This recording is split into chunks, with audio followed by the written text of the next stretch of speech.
Assalamualaikum warahmatullahi wabarakatuh. Saya di sini akan menjelaskan perubahan fisiologis dan psikologis dalam persalinan dan bayi baru lahir. Sebelumnya perkenalkan, nama saya Sophia Robiatul Adawiyah, kelas TK 1B, Prodi D3 Kebidanan, Universitas Muhammadiyah Tasikmalaya. Ya, langsung saja kelas 1. Yang dirasakan pada kelas 1 itu merasakan tidak enak, ragu, takut, memikirkan yang enggak, takut bayinya gini, takut bayinya gitu. Terus ibu sering memikirkan apakah penolong akan sabar, apakah bayinya akan lahir normal, apakah dia bisa mengasuh bayinya. Jadi ibu tuh bisa kepikiran tentang bayi saya normal atau tidak ya, saya bisa tidak ya mengasuh bayinya dengan benar, saya takut gini gitu. Jadi ibu tuh dalam kelas 1 tuh ibu tuh pasti kepikiran tentang apa-apa, tentang bayinya, tentang janinnya, tentang kehamilannya. Jadi itu tuh hal yang wajar ya. Dua itu yang pertama ada emosional distress dan cepat marah.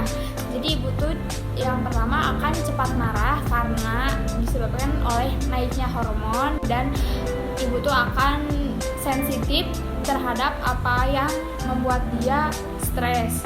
Yang kedua, merasa lemah dan takut. Ibu tuh yang kedua itu merasa lemah dan takut akan kehamilannya. Yang ketiga, kultur menghadapi nyeri. Nah, ibu tuh yang ketiga itu akan menghadapi nyeri pada kehamilannya, pada perutnya pada kala 2. Terus ibu bersalin kala 3. Yang kala 3 yang pertama, perasaan bahagia karena akan bertemu bayinya. Jadi ibu tuh akan merasakan bahagia karena buah hati yang dinanti-nantinya akan segera keluar. Yang kedua, di sisi lain mengalami cemas akan persalinannya. Selain bahagia juga, ibu juga merasakan cemas karena takut persalinannya tidak lancar dan takut ibu merasa persalinannya tidak berjalan dengan baik. Yang ketiga, merasa takut, yaitu merasa takut karena persalinannya itu. Ibu bersalin kala 4. Yang pertama, mengalami perubahan suasana hati menjadi lebih sensitif. Jadi ibu tuh akan merasa lebih sensitif, menjadi mudah marah karena hormon yang ada pada ibu meningkat. Yang kedua, perasaan campur aduk antara bahagia dan cemas. Yang ketiga, perasaan khawatir lebih dominan karena khawatir akan kelancaran persalinannya. Ya, ibu akan merasakan takut, khawatir karena takut persalinannya berjalan tidak lancar, seperti itu. Yang selanjutnya, materi selanjutnya yaitu adaptasi fisiologis ibu bersalin kelas 1. Yang satu, ibu akan merasakan perubahan pada uterus. Yang kedua, peningkatan pada metabolisme. Yang ketiga, suhu dan detak jantung akan meningkat. Yang keempat, pada serviks. Yang kelima, tekanan darah mengalami peningkatan. Yang selanjutnya kala 2, ibu akan mengalami pembukaan pada serviks di kala 2. Yang kedua, vagina akan meregang pada kala 2. Pergeseran organ dasar panggul akan bergeser. Denyut nadi meningkat. Kenaikan suhu tidak seperti biasanya. Terus yang selanjutnya, uterus teraba sangat keras karena adanya kontraksi. Yang selanjutnya, sistem kardiovaskular meliputi kenaikan tekanan darah dan lain-lain. Yang selanjutnya ada di kala 3, yaitu perubahan bentuk BNPFU, semburan darah mendadak singkat, tali pusat memanjang. Dan kala 4, tanda vital, suhu meningkat menjadi 38 derajat Celcius, kandung kemih menjadi penuh, terjadinya pengeluaran ASI karena ya ibu akan menyusui ya. 1-2 jam pasca persalinan biasanya pasien merasakan mual dan muntah.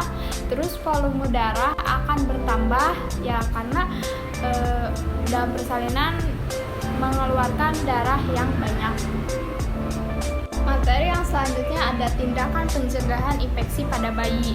Pencegahan infeksi merupakan penata laksanaan awal yang harus pada bayi karena bayi baru lahir sangat rentan terhadap infeksi yang sensitif lah.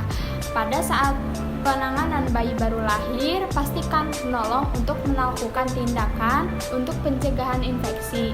Tindakan pencegahan infeksi pada bayi baru lahir adalah sebagai berikut.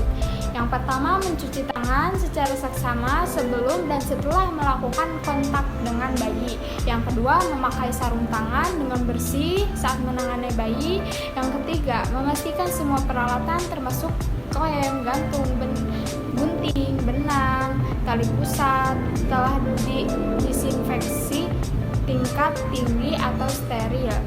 Jika menggunakan bola karet 14 penghisap, pakai yang bersih dan baru. Yang selanjutnya juga, bidan juga bisa menganjurkan ibu untuk menjaga kebersihan, minimal menjaga rutin susu agar tetap bersih dan mandi 2 kali sehari minimal ya. Yang selanjutnya juga, bidan bisa menganjurkan ibu untuk menjaga kebersihan diri seperti mandi 2 kali sehari, menjaga kebersihan badan, mengganti pakaian, keramas, dan lain-lain. Yang selanjutnya ada asuhan di ruang bersalin. Yang pertama, jaga bayi agar tetap hangat, letakkan bayi di meja resusitasi. Yang kedua, hisap lendir pada bayi menggunakan alat khusus. Yang ketiga, atur posisi bayi, kepala sedikit ekstensi. Yang keempat, keringkan dan beri rangsangan pada bayi, atur posisi kepala bayi dan selimuti, lakukan penilaian. Yang selanjutnya ada evaluasi keadaan bayi. Jadi kita harus mengevaluasi keadaan bayi seperti aktivitas otot bayi bagaimana, denyut jantungnya bagaimana, pernapasannya. Dan yang selanjutnya, yang terakhir ada transisi pernapasan bayi baru lahir. Bayi baru lahir memiliki paru-paru lebih kecil sehingga harus bernapas lebih sering. Biasanya napas bayi baru lahir sekitar 40-60 kali per menit. Suara napas bayi saat tidur bisa bervariasi. Normalnya berupa suara menderu, siulan, mendengus, atau dengkuran lembut. Beberapa bayi sangat tenang saat tidur, sementara lainnya mungkin akan lebih berisik dan aktif. Baik, sekian materi dari saya, semoga bisa dimengerti. Mohon maaf bila banyak kesalahan. Terima kasih. Jangan lupa di subscribe. Saya pamit undur diri. Terima kasih. Wassalamualaikum warahmatullahi wabarakatuh.